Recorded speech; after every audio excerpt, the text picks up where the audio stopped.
সুপ্রভাত সকলকে। ইতিহাসের পাতায় আরও একবার প্রত্যেকে স্বাগত জানাই। আমরা আজকে বিপিএসসি টিআরই 4-এর যে প্রিপারেশন স্ট্র্যাটেজি সেইটা নিয়ে কথা বলবো। আপনারা জানেন গতকাল বিপিএসসির তরফ থেকে একটা প্রেস রিলিজ করা হয়েছে এবং বিপিএসসির পরীক্ষা অতি সত্বর আসতে চলেছে। তো প্রথমেই বলে নিই যে বিপিএসসি সম্পর্কে একটা প্রথমত ক্লিয়ার আইডিয়া থাকা উচিত এবং সেই সঙ্গে পরীক্ষাটা সম্পর্কে একদম স্বচ্ছ আইডিয়া থাকা উচিত, তবেই কিন্তু বিপিএসসি টিআরই 4 আপনি ক্র্যাক করতে পারবেন।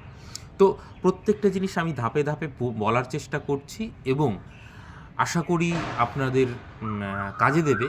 এবং এখন মোটামুটি ধরুন 5:55 বাজে।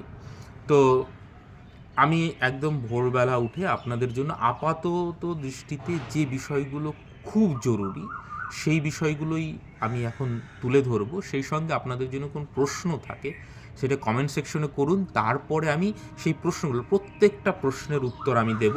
এবং যে ধরনেরই প্রশ্ন, সিম্পল প্রশ্ন, কঠিন প্রশ্ন, যা প্রশ্ন হোক, প্রত্যেকটা প্রশ্নের উত্তর আমি দেব। কেন দেব? অনেকেরই দেখি বিপিএসসি সম্পর্কে একটা পরিষ্কার ধারণা নেই। তো পরিষ্কার ধারণাই যদি না থাকে, আপনি যে রাস্তায় যাবেন সেই রাস্তা সম্পর্কে যদি আপনার ধারণা না থাকে, তাহলে কিন্তু আপনার পক্ষে সেই রাস্তাটা চলাটা খুব ডিফিকাল্ট, এবং সেই রাস্তা যদি দুর্গম হয় সেটা তো আরও ডিফিকাল্ট হয়ে যায়। তো যেহেতু বিপিএসসি টিআরই 4 একটা হাইলি কম্পিটিটিভ এক্সাম হতে চলেছে, তো সেই ক্ষেত্রে একদম ক্লিয়ার স্বচ্ছ ধারণা অবশ্যই থাকা উচিত। দেখুন, প্রথমত বিপিএসসি টিআরই 4-এর যে এক্সাম 26-এই হবে। এবার 2 মাস পরে হোক, 4 মাস পরে হোক, হবে। এখন অবধি কি নোটিফিকেশনের ডেট বা কিছু এসছে? না, আসেনি। কিন্তু খুব তাড়াতাড়ি ওয়েবসাইটে আসবে, সেটা আমি নিশ্চয়ই আপনাদের জানিয়ে দেবো। এইবার প্রথমেই ধারণা থাকা উচিত যে বিপিএসসি টিআরই 4-এর ভ্যাকান্সি কত থাকছে। আপনারা মোটামুটি ধারণা জানেন যে 45,000 অ্যারাউন্ড সিট থাকতে পারে। তো সেইখানে প্রাইমারি রয়েছে, আপার প্রাইমারি রয়েছে, 9-10 রয়েছে, 11-12, এই 4টে লেভেলের শিক্ষক নিয়োগ হবে। তো প্রাইমারিতে কত শিক্ষক নিয়োগ হবে? প্রাইমারিতে মোটামুটি আপনার ধরুন 10,000-এর মতন শিক্ষক নিয়োগ হতে চলেছে। তারা সিটেট এবং ডিএলএড রয়েছে, যাদের পেপার 1 সিটেট, তারা কিন্তু এই 10,000 সিটের জন্য অ্যাপ্লাই করতে পারেন। পশ্চিমবঙ্গের হলেও অবশ্যই প্রাইমারির জন্য আপনি অ্যাপ্লিকেবল, ঠিক? এইবার আপার প্রাইমারির জন্য যারা বিএড রয়েছে, যারা ডিএলএড রয়েছে, দুজনেই সিটেট পেপার 2 কোয়ালিফাই থাকলে আপনি করতে পারছেন। এবং এখানে সিট সংখ্যা রয়েছে মোটামুটি 9,000-এর মতো। এবার ক্লাস 11 মানে 9-10-এর ক্ষেত্রে যদি দেখেন, তাহলে সেই সিট সংখ্যাটা দাঁড়াচ্ছে মোটামুটি অ্যারাউন্ড 12K, মানে 12,000-এর মতন। এবং 11-12-এর জন্য মোটামুটি 13,000-এর মতন সিট থাকতে চলেছে। তো এই রকম মোটামুটি 44-45,000-এর মতন আপনাদের সিট থাকবে। তো সেইখানে দাঁড়িয়ে খুব গুরুত্বপূর্ণ যেটা হচ্ছে আদার স্টেটের জন্য কতটা থাকবে। আদার স্টেট মানে জেনারেল, সেখানে কিন্তু সবাই আসতে পারে। ওয়েস্ট বেঙ্গল আসতে পারে, ইউপি, ঝাড়খণ্ড, প্রত্যেকেই আসতে পারে, এবং ইনক্লুডিং বিহারের যারা জেনারেল ক্যান্ডিডেট খুব ভালো র্যাঙ্ক করবে, যারা রিজার্ভেশন ক্যাটাগরির মধ্যে পড়ে না, তারাও কিন্তু এইখানে আসবে। একদম পরিষ্কার হওয়া উচিত এই বিষয়টা। আদার স্টেট মানে শুধুমাত্র আদার স্টেট নয়, ওই বিহারের জেনারেল বা যে কেউ যদি খুব টপ ভালো র্যাঙ্ক করে, এবং সেই সঙ্গে আদার স্টেট বলতে ইউপি, আপনার ঝাড়খণ্ড, ওয়েস্ট বেঙ্গল বা ওয়েস্ট বেঙ্গলের আর অ্যারাউন্ড যত স্টেট আছে, প্রত্যেকে কিন্তু এই সিটটুকুর মধ্যে কম্পিটিশন করবে। সেই সিট সংখ্যা কত? মোটামুটি আপনি ধরে রাখুন 6,600 থেকে 700-র মতন, ম্যাক্সিমাম 7,000 সিট থাকবে আদার বা জেনারেল ক্যাটাগরির জন্য, ঠিক? তো এইটা এই 44,000-এর মতন 7,000 সিট আপনার, বাকিটা কিন্তু বিহার স্টেটের জন্য রিজার্ভ। তো আপনি তো সেখানে ঢুকতেই পারছেন না, তাহলে আপনার সিট থাকছে কত? 7,000। হতাশ হওয়ার কিছু নেই, এমন কিছু নয় যে মানে, বরং 7,000 সিট। হ্যাঁ, সাবজেক্ট ওয়াইজ কতটা থাকবে সেইটা যদি জিজ্ঞাসা করেন, তাহলে এখনই বলা সম্ভব নয় যতক্ষণ না ডিটেল নোটিফিকেশন আসবে। তবে হ্যাঁ, মোটামুটি আপনি যদি আইডিয়া পেতে চান অ্যাপ্রক্স, তো মোটামুটি টিআরই যে 3 তার 50% বা 60% মানে সিট ধরে রাখতে পারেন যে সাবজেক্টে ওই সময় জেনারেলে কত ছিল, তাহলে এখন সেইটার এইরকম দাঁড়াতে পারে। এটা কিন্তু সবটাই মানে অনুমানযোগ্য, এটার কিন্তু কোনো মানে বাস্তব ভিত্তি নেই যতক্ষণ না অ্যাকচুয়াল নোটিফিকেশন আসছে। তো এইবার আসা যাক যে কাট আপ কত যাবে। কাট আপ কি তাহলে খুব হাই যাবে? দেখুন, এর আগেও বলেছি, কাট আপ হচ্ছে মাল্টিপল ফ্যাক্টরের উপর ডিপেন্ড করে। তো কাট আপ নিয়ে কিন্তু ভয় পাওয়ার কিছু নেই। তবে হ্যাঁ, যদি কোশ্চেনের লেভেল সব কিছু সেম থাকে টিআরই 4-এর মতন, তাহলে 10 থেকে 12 কি 15 সাবজেক্ট ওয়াইজ সেইটা কিন্তু একটু হায়ার যেতে পারে, কিন্তু কোশ্চেনের লেভেল যদি টাফ হয় কাট অফ নিশ্চয়ই কমে আসবে।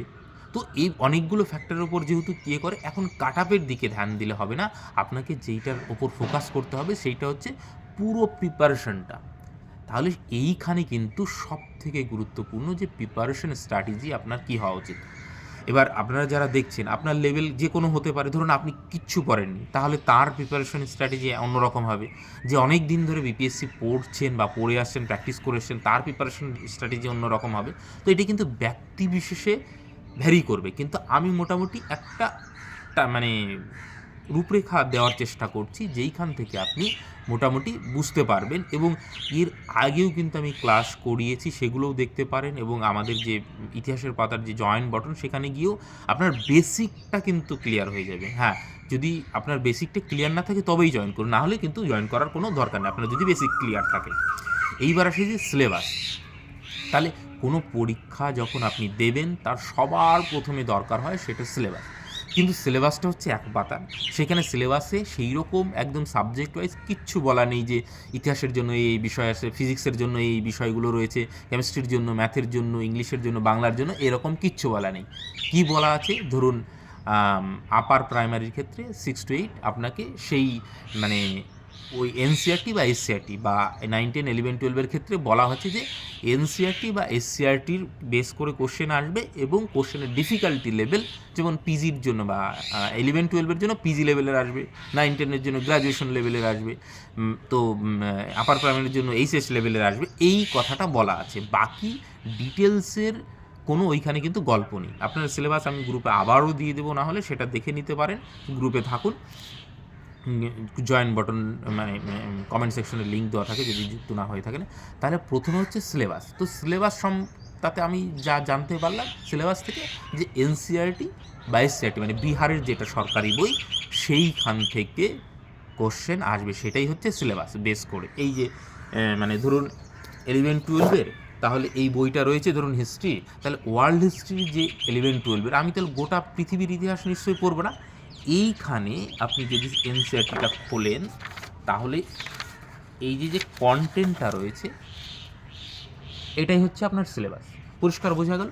তাহলে আপনি এই সিলেবাস কীভাবে ইয়ে করবেন সেটাও কিন্তু আমি বুঝিয়েছি, আপনি পুরোনো ক্লাস গিয়ে মানে দেখতে পারেন।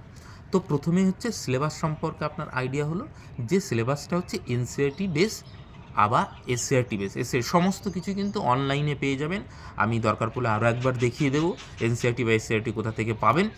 তো এইটা গেল প্রথম কাজ, আপনার সিলেবাসটা বোঝা। তাহলে সিলেবাস কন্টেন্ট দেখে নিলেন। দ্বিতীয় খুব গুরুত্বপূর্ণ, সেইটা হচ্ছে প্রিভিয়াস ইয়ার কোশ্চেন। এবার কেন এটা গুরুত্বপূর্ণ দেখুন, মানে সিলেবাস তো ওইভাবে দেওয়া নেই, তাহলে কী ধরনের কোশ্চেন আসে, কোথা থেকে কোশ্চেন আসে, আমি কিন্তু সেটাও বুঝিয়ে দিয়েছি যে এনসিআরটি থেকে কীভাবে লাইন তুলে তুলে কোশ্চেন আসে। আবার সব কিছুই যে এনসিআরটি থেকে আসে এমনটাও নয়, তার বাইরেও আসে। তো সমস্তটা কিন্তু আপনাকে বুঝে নিতে হবে, আপনি বুঝতে পারলে সেটা সব থেকে ভালো হবে। তাহলে সিলেবাস তো আপনি দেখে নিলেন, সেই সঙ্গে আপনাকে সিলেবাসটা আরও ভালো করে বুঝতে এবং কোশ্চেন কী ধরনের আসে, কারণ আলটিমেটলি আপনি পরীক্ষায় গিয়ে কোশ্চেন করবেন, অতএব কোশ্চেনের ধরনটা আপনাকে বুঝতে হবে। তাহলে কোশ্চেনের ধরনটা বিপিএসসি টিআরই 1 হয়েছে, 2 হয়েছে, 3 হয়েছে, এই 3টে টিআরই পরীক্ষার কোশ্চেন রয়েছে এবং একটা টিআরই ক্যান্সেল হয়েছে। টোটাল 4টে প্রিভিয়াস ইয়ার কোশ্চেন আপনার কাছে সামনে রয়েছে, যেইটা কিনা আপনাকে খুব ভালো করে বুঝিয়ে দেবে যে বিপিএসসি টিআরই 4-এ কী ধরনের প্রশ্ন আসে।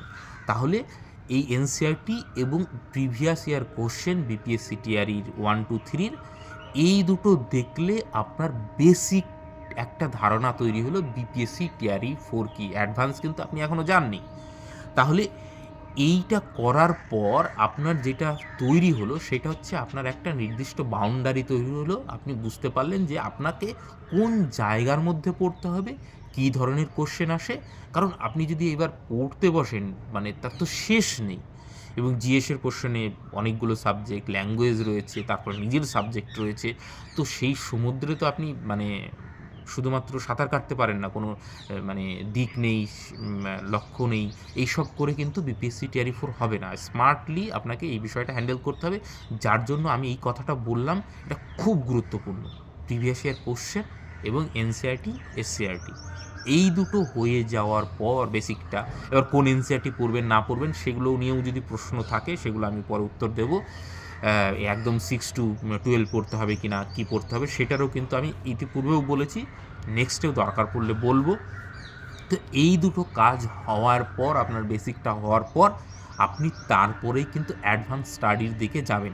আগেই যে আপনি মানে বিশাল কিছু পড়তে যাবেন, আপনি ধরেন সাবজেক্টের বড় বড় বই পড়তে, তাতে কিন্তু খুব একটা কাজ হবে না আপনি যদি এই গোড়াটা ঠিক না করেন।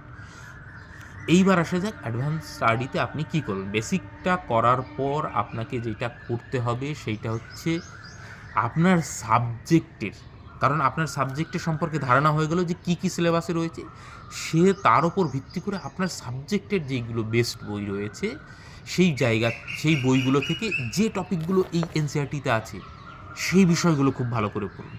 এবং বিপিএসসি টিআরইতে আগের বছরের যেসব কোশ্চেন এসছে আপনার অলরেডি দেখা হয়ে গেছে, তাহলে সেগুলোকেই বেস করে পড়ুন। আপনি কিন্তু সব আপনার সাবজেক্টের পড়তে যাবেন না আগেই, বুঝতে পারছেন যে সেই সব বিষয় এবং সেই রিলেটেড বিষয়, কারণ অলরেডি আপনার বেসটা তৈরি হয়ে গেছে, অতএব আপনি লক্ষ্যভ্রষ্ট হবেন না।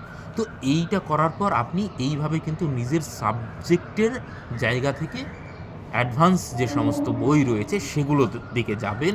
এবং সেই সঙ্গে বিপিএসসির আরও যে সমস্ত কম্পিটিটিভ এক্সামের প্রিলিমিনারি পরীক্ষা হয়, ধরুন আমাদের যেমন WBCS হয়, এক্সিকিউটিভ বা যারা বিডিও হন বা এসডিও হন, বিপিএসসিরও কিন্তু হয় এই রকম একটা বই। এটা কিন্তু টিআরই না, টিচার রিক্রুটমেন্টের জন্য না, এই বইটা কিন্তু ধরুন আপনার ওইখানকার যে সিভিল সার্ভিস হয় তার প্রিলিমিনারি কোশ্চেন রয়েছে 1992 থেকে আপনি টিল ডেট অবধি মোটামুটি পেয়ে যাবেন।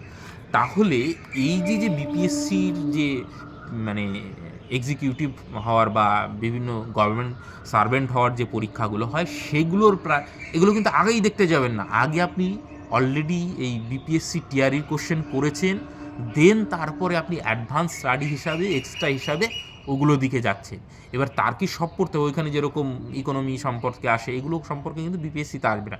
সেই জন্য কিন্তু মানে বিগত যে সেটার ক্লিয়ার ধারণা থাকা উচিত। আশা করি বোঝাতে পারলাম, অন্ধের মতন সব পড়তে যাবেন না। তো এইটা গেল। তো এই দুটো মানে আবার আপনি আপনার নিজের সাবজেক্টের অ্যাডভান্স বইগুলো পড়ছেন এবং বিপিএসসির যে সমস্ত অন্য কম্পিটিটিভ এক্সামের কোশ্চেন এসছে হিস্ট্রি, জিওগ্রাফি, সায়েন্স এবং ম্যাথের, সেগুলো প্র্যাকটিস করতেন। সব ম্যাথ প্র্যাকটিস করতে যাবেন না, সেটাও আবার মানে ঠিক হবে না। তো এইটা করার পর আপনার মানে বেসটা কিন্তু আরও মজবুত হয়ে গেল, যথেষ্ট অ্যাডভান্সের দিকে গেলেন। এবার আপনার কাজ হচ্ছে কি না, আপনাকে এইবার কিন্তু মানে কি বলবো প্র্যাকটিস সেট করতে হবে। যে তাহলে এই যে আপনি এতদিন ধরে পড়লেন, কারণ আপনি যথেষ্ট এখনও সময় পাবেন, তো এতদিন ধরে পড়লেন সেইটার প্র্যাকটিস করতে গেলে আপনার কোথায় কোথায় বাধা হয়ে দাঁড়াচ্ছে এবং কোথায় আপনি পারছেন না সেই জায়গাগুলো আবার গিয়ে ঠিক করুন, আবার গিয়ে রিডিং দিন। এইভাবে যদি করতে থাকেন তাহলে দেখবেন যে আপনার প্রিপারেশনটা অনেক বেশি অন্যদের থেকে তো অনেক বেশি আলাদা হচ্ছে এবং আপনার কনফিডেন্স, যেমন আপনি বেসটা কমপ্লিট করেছেন, অ্যাডভান্সটা কমপ্লিট করেছেন, এবার আপনি মক টেস্ট দিচ্ছেন এবং প্র্যাকটিস সেট করছেন, দেন তারপরে আপনি সময় ধরে একদম ঘড়ির কাঁটায় যেরকম পরীক্ষার নিয়ম আছে যা আছে সেগুলো ধরে কিন্তু আপনি মক টেস্ট দেবেন। এই যে পুরো প্রসিডিওরটা বললাম, এইটা খুব সিম্পল, কিন্তু কার্যকর করাটা কিন্তু খুব টাফ। এইটা যদি আপনি ঠিকঠাকভাবে করতে পারেন তাহলে আপনি বিপিএসসি টিআরই 4-এর যে প্রিপারেশনের যে পথ সেইটা থেকে কিন্তু দিকভ্রষ্ট হবেন না এবং সঠিক পথে থাকবেন। এবং সেই সঙ্গে আপনার ওই পরীক্ষা সম্পর্কে কিন্তু যেহেতু খুব স্বচ্ছ ধারণা হবে, সেই জন্য কনফিডেন্স লেভেলটা আপনার হাই থাকবে। তো মোটামুটি এর ভিতরেও অনেকগুলো মানে লেয়ার আছে, যেরকম আপনি মানে কোন ধরনের প্র্যাকটিস সেট করবেন বা আরও অ্যাডভান্স স্টাডি হিসাবে কী কী পড়া যেতে পারে, ম্যাথটা কীভাবে শুরু করবেন, যেমন সোশ্যাল সায়েন্সের যারা রয়েছেন তাহলে ম্যাথটা কি সব পড়তে হবে সেইটার কীভাবে শুরু করা যেতে পারে, বা সায়েন্সের যারা রয়েছেন সোশ্যাল সায়েন্সটা কীভাবে করবেন, আপনি যদি এনসিইআরটি না পড়তে চান তার বিকল্প কিছু আছে কি না, তো সেটাও আছে, এমন নয় যে নেই। তো সেই সমস্ত বিষয় নিয়ে আপনাদের যা প্রশ্ন থাকছে সেটাই কমেন্ট সেকশনে করুন। এবং যদি মানে আমাদের যে জয়েন বটন বিপিএসসি টিআরই 4-এর যে জিএস ক্লাস সেটা দেখতে পারেন, বিগত যে সমস্ত ক্লাসগুলো আমি করিয়েছি সেগুলোর রেকর্ডিং সেখানে রয়েছে, সেখান থেকেও আপনার একটা ক্লিয়ার পিকচার হয়ে যাবে যে কিভাবে পুরো সাবজেক্টটা বা প্রিভিয়াস ইয়ার কোশ্চেনটা ডিকোড করতে হয়। সেখানে মানে ক্যাটাগরি ওয়াইজ, সাবজেক্ট ওয়াইজ কিন্তু আলাদা আলাদা করে দেওয়া রয়েছে, সেটারও লিঙ্ক দিয়ে দিচ্ছি। তো আপাতত মোটামুটি এইভাবে এগোলে আপনার বিপিএসসি টিআরই 4-এর যে প্রিপারেশনটা সেটা কিন্তু মোটামুটি ঠিক পথে এগোবে। এবং এইটা করার পর আপনি যদি 1-1.5 মাসও করেন তখন দেখবেন যে আমাকে এসে বলবেন যে স্যার আপনি বলেছিলেন, আমি এটা করেছি। তখন আপনি আপনার যে আজকের লেভেল এবং 1 মাস পরের লেভেল সেটার দুটোর কিন্তু পার্থক্য বুঝতে পারবেন। ঠিক আছে? তো যাই হোক, প্রত্যেকে ভালো থাকবেন, সুস্থ থাকবেন এবং প্রত্যেকে ভালো করে প্রিপারেশন নিন। যতই মানে সমস্যা আসুক না কেন, লড়াই চালিয়ে যেতে হবে এবং এটাই হচ্ছে প্রকৃতির নিয়ম যে কোনো পরিস্থিতিতে। তো ঠিক আছে, রাজ্যে যেহেতু মানে সেই রকম অপরচুনিটি এবং হচ্ছে না এবং দুর্নীতি এবং এই বিষয়গুলো খুব তো সেই জায়গায় বিপিএসসি টিআরই 4-এর সেই মানে এটা নেই, আপনি খাটাখাটনি করলে আপনার যে যোগ্য সম্মান সেটা আপনি পাবেন আশা করি। এবং অবশ্যই আপনার নিজের যে পার্সোনাল যে সেটাও অনেকটা ইমপ্রুভ হবে, আত্মবিশ্বাসী হবেন এবং আশা করি প্রত্যেকেই সফল হবেন। ভালো থাকবেন, সুস্থ থাকবেন। Thank you.